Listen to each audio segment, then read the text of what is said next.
Hi there. Welcome to Evolution, Biology 3510 at BGSU. My name is Scott Rogers. My office number is 411 in the Life Sciences Building, although currently it's better to contact me through my email, which is down here, srogers@bgsu.edu. Just a few characters that we'll be talking about somewhat. Darwin, of course, started out evolution with natural selection, and then Stephen Gould is very famous for his lectures and books on evolution, as well as his ideas and theories about punctuated evolution, which I'll be talking about. Because I'm a molecular biologist, I'll be talking quite a bit in the course about things that happened in the molecular realm of evolution, starting actually before Watson and Crick, but really being stimulated by the work of Watson and Crick and their solving of the structure of DNA in 1953. So here's just a little information about me. Again, Department of Biological Sciences at BGSU. There's my office and my lab, both in the Life Sciences Building. My phone number is this, although I don't, if you want to leave a message, I'll answer that later. The best way to contact me is by email. My degrees are in molecular biology, and I also deal a lot with molecular evolution, microbes and nucleic acids, both RNA and DNA, in ice, glacial and lake ice. Introns, specifically group 1 introns, nucleic acid preservation, ancient microbes and nucleic acids, and plant development as well. So if you have any questions about any of those areas, I should be able to answer any of your questions. Here's an outline of the class schedule. All of the lectures and activities will be on YouTube or distributed by email or on WebEx discussions. So the WebEx discussions of the videos and the PowerPoint slides will be on Mondays through Thursdays every day from 1:30 to 3:20 p.m. Then on Fridays, or actually on Thursdays, I will distribute a quiz, and you'll have until Saturday to return that, so quite a bit of time to do those. I realize some people have jobs, so that should give plenty of time to complete the exam. Grading will be then 17% since there are 6 exams or quizzes. The WebEx discussions will be at this address down here. So to go over to the schedule over here, I'll start by just a general introduction and then talk about SARS-CoV-2 as well as influenza A, and then get into some of the history of the study of evolution, history after Darwin, dating rocks and fossils, and then this week, then we'll have the first quiz.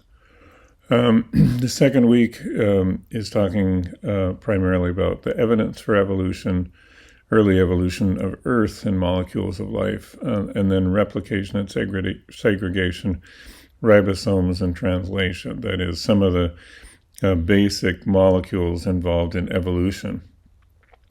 And then we'll talk about DNA mutation and repair, how that occurs, and then including infectious changes to DNA, which are mutational changes caused by viruses and bacteria and things like that. And then into transposons, introns, and plasmids, which also, especially in humans and higher organisms, cause a lot of changes.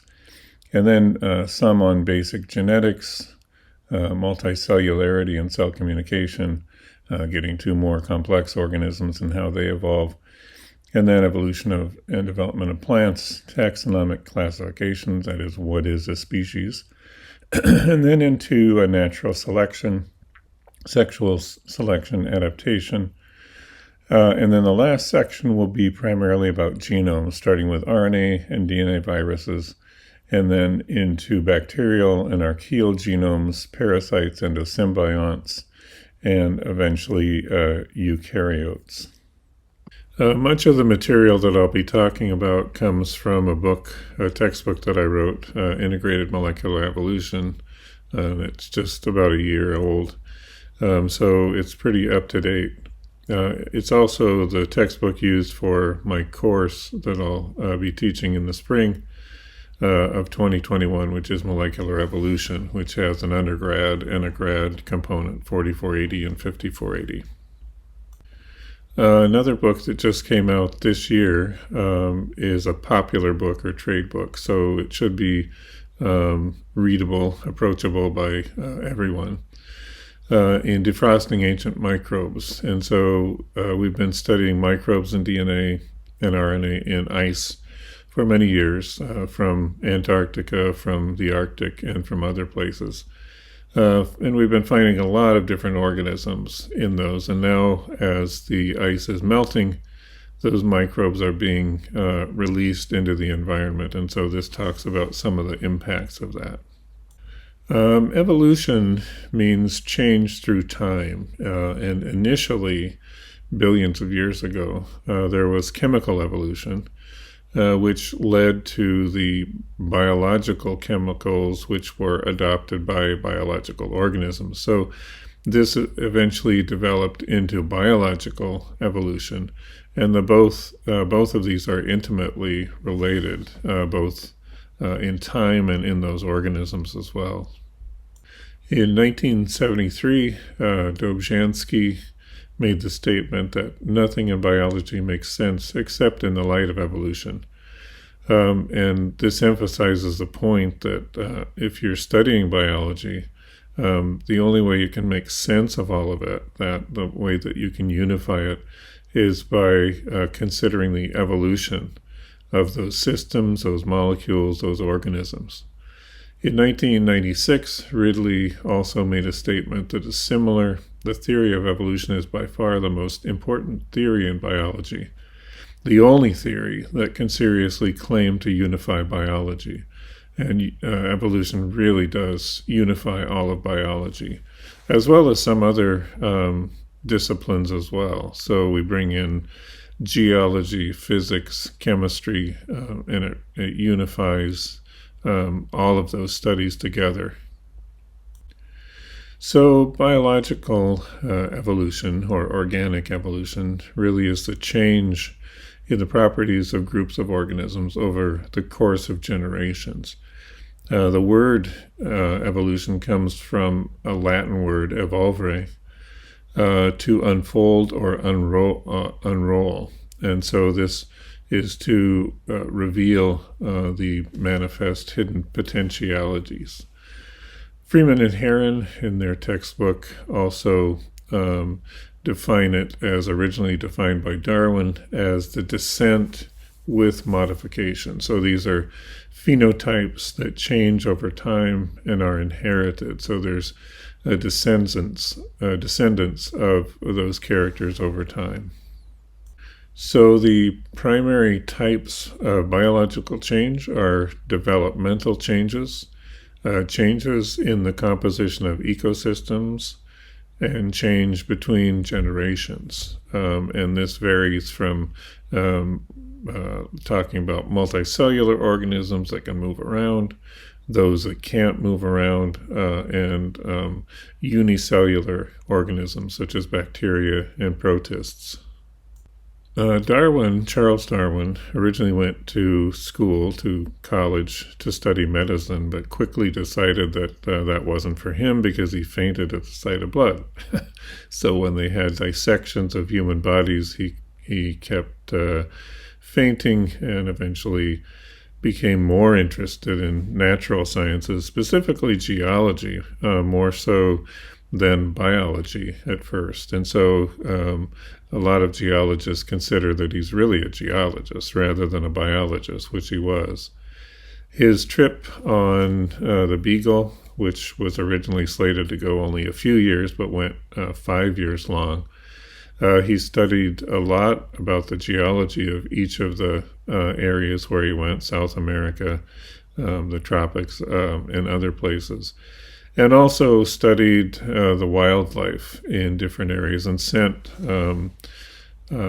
skins of animals as well as plants back to England to be studied by the taxonomists of the time. So he was not a taxonomist either. So he sent back these specimens to England, including fossils as well, and then he took copious notes about the geology and the organisms, and eventually came up on the idea that these organisms were all related. And so in his notebook, he came up with this diagram here, and he wrote, I think, indicating that all of these organisms were related, going back in time. And so this is the first really phylogenetic tree or tree of life that was ever drawn. In many depictions of evolution, especially evolution of humans, you see this kind of diagram where the chimpanzee is on the left side and then the modern humans are on the right side. But this has led to some confusion. And so some people have asked, if humans evolved from gorillas, then why are there still gorillas on Earth? So it indicates that many people, while they think they have an idea of what evolution is, they have a total misunderstanding and misconception about evolution. It is not linear at all. Evolution occurs more in a branching pattern or in trees, phylogenetic trees, so that each of the branches has organisms on the ends of those, and those populations have variations within them, and then there is selection acting on some of those individuals so that some survive, some don't survive, and then you have the next generation where there is more variation, including those characters which were successful. So in this case, you see that gorillas and chimpanzees and humans all diverged or are on the same branch of the tree called the ape and gorilla branch of the tree. So instead of being linear, evolving from a gorilla, the gorillas and the chimpanzees and the humans all descended from a common ancestor in the past. So the raw materials of evolution are mutation in the DNA, or RNA in the case of some viruses, natural selection, and random genetic drift. So the first part of this is that inherited DNA changes are known as mutations, and so these mutations then can persist in a genetic line of organisms. Next, there are environmental conditions that change, both inside the organism and inside the cells, as well as outside of those organisms, and those are the ones that most people consider, but I'll be talking about both types in this class. And so that leads to natural selection. Some of those environmental conditions cause positive selection of those mutations, and others cause negative selection of those characters and mutations. Random genetic drift is the third part of sort of the equation of what's going on in evolution. These consist of mutations that have neither a positive nor a negative effect on the organism. And many years ago, it was thought that these had little effect on evolution. It's now known that they occur very often, and they have a big impact sometimes on evolution. So altogether, mutations, natural selection, and random genetic drift lead to evolutionary changes in these biological organisms. And I'll be discussing each one of these in a lot more detail in the coming weeks and lectures. First, I want to talk about something else, and that is coronavirus. So the current coronavirus that's a pandemic in the human population came as a result of being evolved from a coronavirus strain from bats and pangolins, and then existing in humans for some time. So it definitely has an evolutionary component, and I want to discuss that just a little bit here. This diagram shows the various parts of the virus. Inside you have the RNA genome, so it's a single-stranded RNA. And then surrounding that is part of the membrane that it picked up from the host, in this case human membranes. And then there are different proteins embedded in that, and specifically the one that's most important for infection is that spike glycoprotein, which interacts with cell receptors on the human cells. And then there are other proteins, the M protein, the E protein, and some of the other ones that interfere with the immune response. And those are some of the things that cause the more severe symptoms in COVID-19 disease.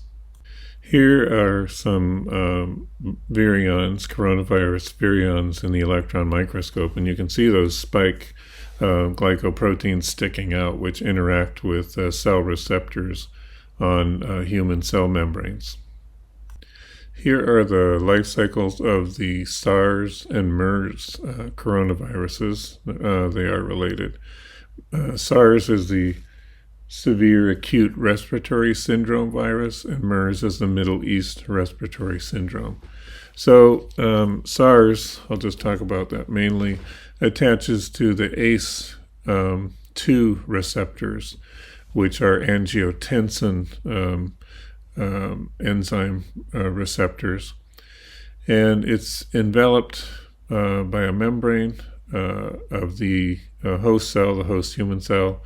Then you get translation, replication of the RNA, and construction of the virus inside of a membrane system that comes off the Golgi in the cell. And then those eventually are released by the host cell without killing it, by the way, and then that goes on to infect other cells. One of the reasons that it causes severe pneumonia in some people is that the M and the E proteins, as well as some other factors with this virus, cause a cytokine storm, and cytokines are chemicals produced by some of the immune cells in your body. And so what it does is it causes inflammation, fever, and also release of bodily fluids. So it leads to filling the lungs with mucus and fluids, causing the pneumonia. And I should say at this point that the virus, the point of the virus replication isn't to kill anything, it's just to get itself replicated. And so, in an evolutionary sense, it has evolved to get itself replicated, and it does this in bats, in other wild animals, in different mammals, including humans, and so it's evolved just to get itself replicated and to move around within different organisms. This is a representation of the genome of SARS and MERS and SARS-CoV. The current one is SARS-CoV-2. So it has some open reading frames, those ORFs on the top. Those are mainly for replication of the virus. And then some of the smaller RNAs on the end are also involved in the replication and the infection of the virus. But the S gene, which leads to that glycoprotein, the spike glycoprotein is the most important one. That has a variable region here, which is the part that interacts with the host cell receptors. And in the case of SARS, it interacts with ACE2 receptors, which are mainly on blood vessels and other muscle cells and things like that. You can also see where they differ with the MERS viruses, MERS-CoV, and you can see that primarily it's in that S gene, in the S protein, the spike protein. So they do interact with different receptors. The MERS interacts with a different receptor on the host cell than do the SARS-CoV viruses. Here's more detail about the genomes of SARS and MERS. They're quite large, around 30,000 nucleotides, which is very large for an RNA virus, and so they're complex, as you might expect. The spike protein is over there listed as S, and then these first two open reading frames encode for interferon antagonism, proteolysis, and then viral replication and transcription and viral replication. And then some of these other genes interfere with parts of the immune system and other parts of those cells.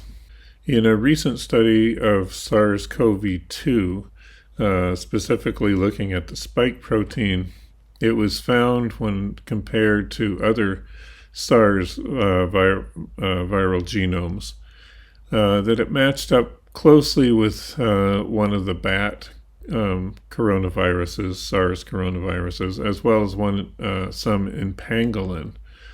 So the thought is, as happens with influenza and other viruses, that this virus had mixed at some point between bats and pangolins. And so there is a history, an evolutionary history of infecting both types of organisms. And while the virus particles were in those organisms infecting them, then there was some recombination among those genomes to create new genomes which contained characters of both of those virus histories, some in bats and some in pangolin.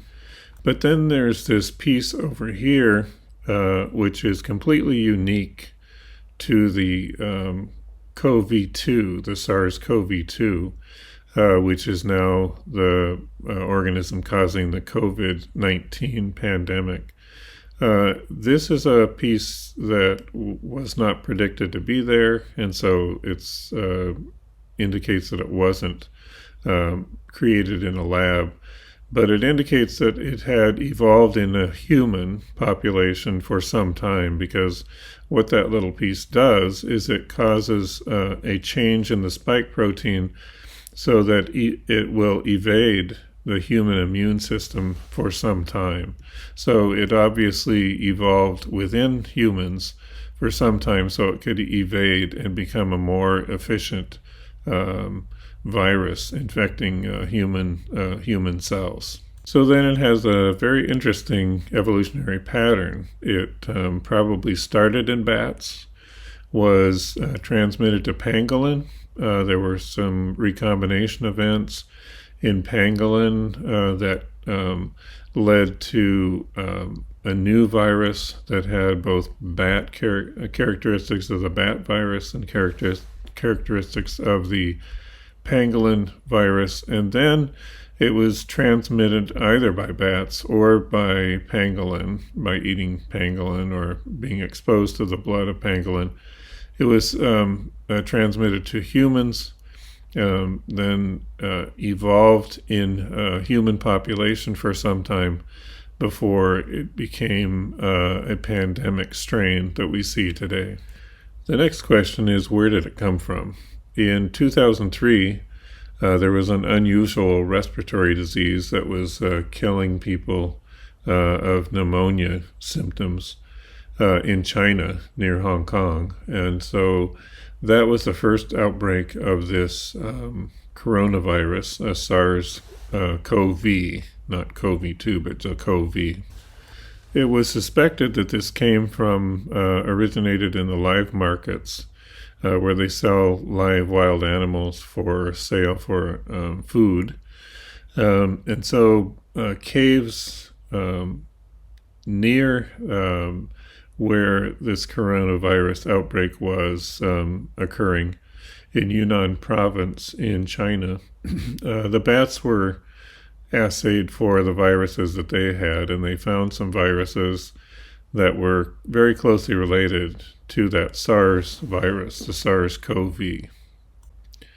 In the recent pandemic, the CoV-2, in early 2019, there was an unusual respiratory disease also spotted that could have been the first cases of this CoV-2, and those also are located near those caves, and many of the wild animals in the live market were obtained from areas similar to this. Also, pangolins live in the same region in Thailand and other areas of South Asia. And so the bats and the pangolins could have come in close proximity in those regions as well, causing the first CoV-2 type coronavirus. At that time, it probably could have been confused with influenza, and so there was probably not much alarm in the beginning, other than that there were more respiratory diseases than usual. However, late in 2019, it was finally recognized that this was a different disease, and it was killing a lot of people at the time. And so there was an outbreak that centered around Wuhan, although it was probably in other areas of China already. And it probably had spread to other countries as well, even into the United States by late 2019, although it was certainly under the radar at that time. Not many people were paying attention. After all, it was flu season, so they just thought that it was the flu.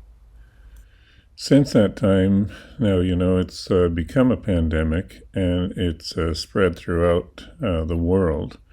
And now there are many variants also running around the world. So it spread from presumably China, and then into Europe, into the United States, into South America, before people actually knew what was going on. So it was already a pandemic by the time people discovered that it had spread so far. So it's still spreading and mutating, as RNA viruses often do. And even by the spring of 2020, over a year ago, they were tracking at least 8 to 12 strains, varying by 1 or 2 or 3, sometimes more nucleotides, including mutations specifically in the spike protein, which is the protein that attaches to human cells and also is the recognition site for the antibodies. So it's a very important part of that virus. But already by the spring of 2020, there were multiple variants, and now there are even more strains and variants of this. Currently, the Delta variant is the predominant strain, and it's more contagious and maybe more lethal as well. So essentially it is evolving, and it's evolving and adapting as it spreads throughout the human population. And that's why vaccination is important, to slow down the spread, but also to slow down the degree of variation in the virus population, so that as more and more humans are infected, there are more and more mutations in the virus, and the virus can actually become more spreadable, more contagious, and more virulent, or more deadly as well. Later in the semester, we'll talk about the rate of mutation in these RNA viruses. So they're among the fastest evolving groups of organisms on Earth. As I indicated earlier, these pandemics, when they come up, when it's an unknown virus, or very early on, people don't know what it is. They don't have any idea that it's a new virus or what's going on.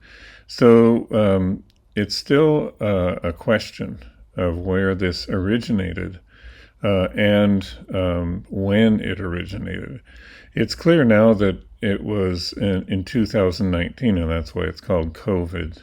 19 for 2019.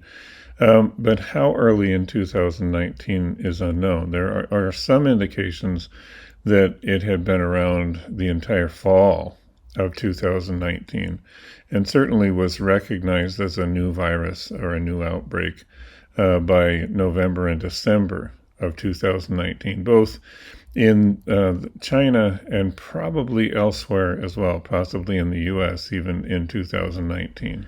But even the 1918 influenza, people are still unsure about the total numbers of infected people, total number of deaths, as well as the origin of that. It likely originated in northern China, but there's still questions about that as well. So again, here's a timeline of the 1918 influenza pandemic, where approximately 50 million people were killed worldwide, 675,000 deaths in the U.S. And so far, COVID down here has killed over 620,000 in the U.S., and over 4 million have been killed worldwide. But those are still preliminary numbers, so we really don't know what the final tally is going to be. The pandemic is not yet over. And so far, we haven't seen the 1918 influenza recur in the U.S., possibly because of the vaccination that's being done every year for influenza. But still, the origin of that, probably northern China. Is it now extinct? Possibly, possibly not. There certainly are a number of people now who would not be immune to that particular virus. That is, it disappeared around 1920. That's about 100 years from now. So everyone who had the 1918 influenza and has the antibodies, most of those people, the vast majority, are no longer living. So immunity to that strain in our population is now nil.